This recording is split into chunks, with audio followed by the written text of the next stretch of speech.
What's going on, guys? Vulkan here, and today I have a quick video for V Rising. So today there was a very small patch that dropped for the game.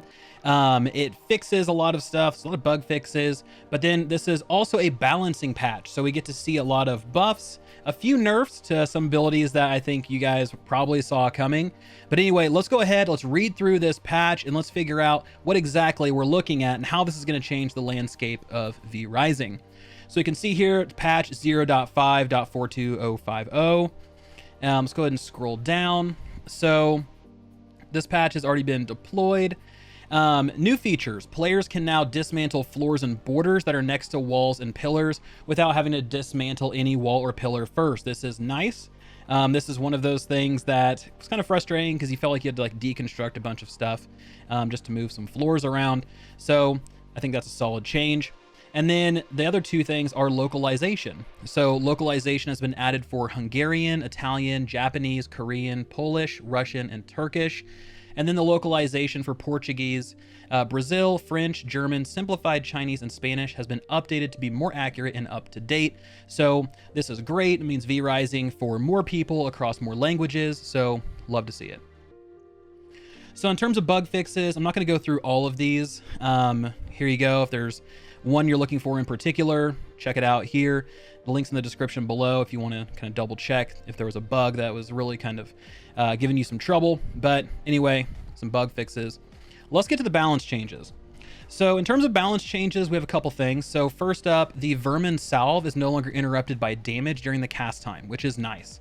This is one of those things that it felt more frustrating than useful. You're sitting there trying to kind of heal up or at least apply this hot to yourself, and you get hit by something and it takes you completely out of the cast time. So being able to continue applying through damage is nice, but you can see here it's still going to break the buff if a player takes damage. So it's not reducing the effectiveness of it. It's not making it overpowered or anything like that. It's just allowing you to apply it. Scholar Blood got reduced to 10 to 20% from 12 to 25% in terms of spell power bonus. And then the free cast chance dropped to 15% from 20%. So Scholar Blood, I mean, it was one of those that really was crazy powerful, especially if you used spells a lot. It was really the blood to use. So seeing it being nerfed is not really anything out of the ordinary or anything that wasn't expected. Melee damage for mounted combat was reduced by 30%, which makes sense. Meleeing while mounted was crazy powerful, especially like running by something. I just loved running by my scythe and just like cutting things down. So in terms of blood, only one skill in the blood tree was affected, and that was Veil of Blood. And they actually increased the healing of this to 6% from 5%. For Unholy, we have Corpse Explosion, Unstable Mosquito, and Veil of Bones. So for Corpse Explosion, they increased the damage to 140 from 125. The Fading Snare was increased to 1.5 from 1, and the cooldown was reduced to 10 seconds from 12 seconds. And this is good. So Corpse Explosion early on was one of those skills that felt really powerful, but there's a lot of like targeting to it. There's a lot of planning because there's a wind-up time, and you kind of have to place it and hope the enemy runs into it. In terms of bosses, you could just place it, but either way, it needed a buff because it quickly fell off and was replaced by another skill. So seeing it get a nice jump from 125 to 140 is great.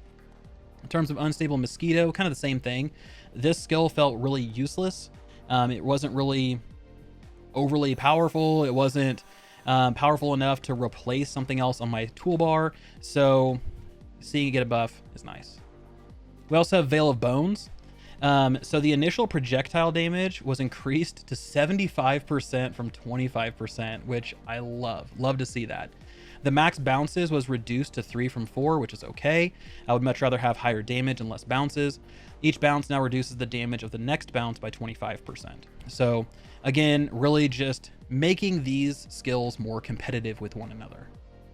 In terms of Illusion, which in my opinion was one of the weakest trees in terms of damage output. Now I get that there's a secondary effect that reduces damage of the enemy, but still in terms of damage output, it was weak.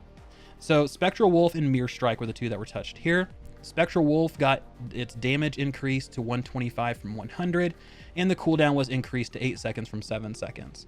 which again, I think is fine. I'd rather have more damage and wait 1 more second and then have less damage with a shorter cooldown. I just feel like that's a little bit better. Mirror Strike, the cast time was reduced to 0.7 seconds from 1 second. Again, this makes sense. Mirror Strike doesn't do enough damage to justify the long cast time that it took. So almost having that is great.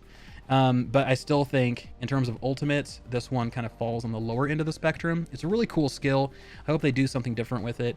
But for now, I mean, shorter cast time is always better. Let's get into Chaos. The Chaos tree, let's just say, was the most powerful, in my opinion, of all of the trees. There was a lot going on in the Chaos tree that made it just incredible. So a lot of things got touched. Most things got nerfed. So let's talk about it. So first up is the Chaos Barrier. So this is your shield that goes up when somebody hits it, or a projectile hits it. It'll actually launch a projectile back towards the enemy, and it'll hit them and it'll pull them towards you. So the projectile damage here was reduced to 50% from 70%. So nice reduction there. Chaos Volley is the skill I absolutely love. And this is one that I saw everywhere. Almost everybody was using Chaos Volley in terms of gameplay that I saw, because it was such a powerful skill. You have 2 projectiles, you can aim them, they dealt a ton of damage, and you got this skill so early on that you really didn't need to replace it with too much else. So anyway, they increased the cooldown to 8 seconds from 7 seconds, and they reduced the projectile damage to 110% from 125. Again, this makes sense. This was just such a strong skill, and it's such a versatile skill that it was bound to be nerfed. Power Surge, they went ahead and they dropped the shield absorb to 120 from 150. In terms of your Veil of Chaos, the cooldown was increased to 9 seconds from 8 seconds, and the illusion area damage was reduced to 40% from 50%. Now, I'm not gonna lie, I didn't really like this skill very much. I felt like other skills gave me and my playstyle a little bit more oomph and a little more versatility, but you know, again, it kind of goes into that chaos overall theme. Like everything in the Chaos tree seemed to just do extremely well. And then we have Merciless Charge, the first ultimate we get. Go team. They reduced the cast time to 0.7 seconds from 0.8, and they fixed an issue where the player would get locked in position for a short duration when the area of effect triggered early during the dash.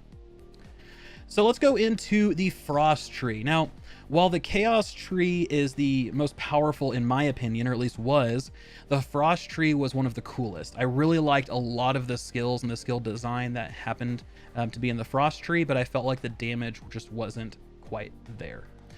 So let's talk about Crystal Lance. So Crystal Lance, the projectile damage was increased to 190 from 150. The cast time was reduced to 1.2 from 1.4. The cooldown was reduced to 7 seconds from 8 seconds, and the splinter damage was reduced from 40% from 50%. So I mean, overall, this is a buff in my opinion, because Crystal Lance again was a really cool skill, but it didn't take over anything else that I had on my bar, so it didn't really provide enough value. So Ice Nova, cooldown was reduced to 10 seconds from 12 seconds. This is a skill I really like, so being able to cast it more often is always nice. Veil of Frost, the Nova of Frost damage was reduced to 30% from 50%. So again, this is one that I know a lot of people use because obviously the Frost elemental type or affix that would apply to enemies is always super nice, especially if you're playing in co-op. So seeing this damage reduced makes sense because you're getting so much other utility from it. Arctic Leap. Now this is one I can see getting nerfed because again, it dealt so much damage. Like getting this ultimate was fantastic. So being able to use it, you just saw just the raw power of it. So anyway, they reduced it to 200 from 225, and they also fixed the issue where it could hit the same target twice. So let's talk about weapons a little bit. So in terms of crossbow bolts no longer deal less damage than a normal shot after using any of the veil. So any of the teleports, right? The travel skills. I didn't know that was an issue, but apparently it was. So Spear, 1,000 spears, one of the skills. Damage per hit was reduced to 25 from 30. You're getting 200% total damage instead of 240%. The Harpoon, Your cast time is reduced to 0.7 seconds from 0.8, and the damage was increased to 90% from 70%, so making things a little bit more useful. In terms of your axe, you have your X strike, so your incapacitate duration from the intersecting hit was reduced to 1 second from 2 seconds. Didn't use axes too much towards end game, but this was something that was kind of an interesting skill because you had to line it up, especially during all the chaos and the hectic stuff that happens towards end game. Damage per axe hit was reduced to 80% from 85, so axes got a little bit of a nerf there. In terms of your mace, crushing blow, damage increased to 150 from 110. Your smack cooldown was reduced to 8 seconds from 9 seconds, which makes sense. To me, maces were the weakest of all of the weapons, just in terms of damage output and the amount of wind up that you have per swing. It just felt weaker. In terms of like your scythe or your sword, things just felt much faster and there wasn't a ton of damage trade-off. So seeing the mace get a little bit of a bump makes me really, really happy. So in terms of your sword, you got some whirlwind damage here. So whirlwind damage per hit was reduced to 30% from 35, and you're looking at a 150% total down from 175. Shockwave, the cast time was increased to 0.7 seconds from 0.6. And the damage per teleport strike was reduced to 20% from 25%. So 60% total from 75% total. And then we have slashers. So slashers, your elusive strike, damage per hit was increased to 70% from 60%, and your camouflage incapacitate duration was reduced from 2.5 seconds or to 2.5 seconds from 3 seconds. So again, slashers are one that I really didn't spend a lot of time with. They just didn't fit my playstyle. I'm not a big stealth person, so they really kind of fell off my radar, but seeing them get a damage increase, I know is going to make somebody happy, and maybe the camouflage incapacitate duration being reduced isn't as bad as it seems. So overall, guys, I really like where they're going with this. They didn't just go in and completely wipe out a whole bunch of stuff or make a ton of different changes that would completely just destroy the way things work right now. I'm honestly really surprised I didn't see anything for the scythe in here. I feel like the scythe is such a big weapon that a lot of people are using, because I mean it's so versatile. You have range, you have up close, you have snare, you have all of these things that make the scythe kind of like one of the better weapons. I'm really surprised we didn't see any nerfs or buffs happening to that one.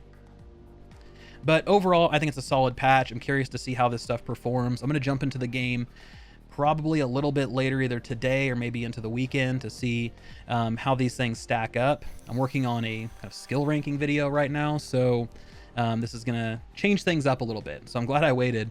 But either way, I want to hear from you guys. So what do you guys think about this balance pass? Was your favorite skill affected? Was it buffed? Was it nerfed? Let me know in the comments section below. But as always, thank you guys so much for watching. This has been Vulkan, and I'll talk to you next time.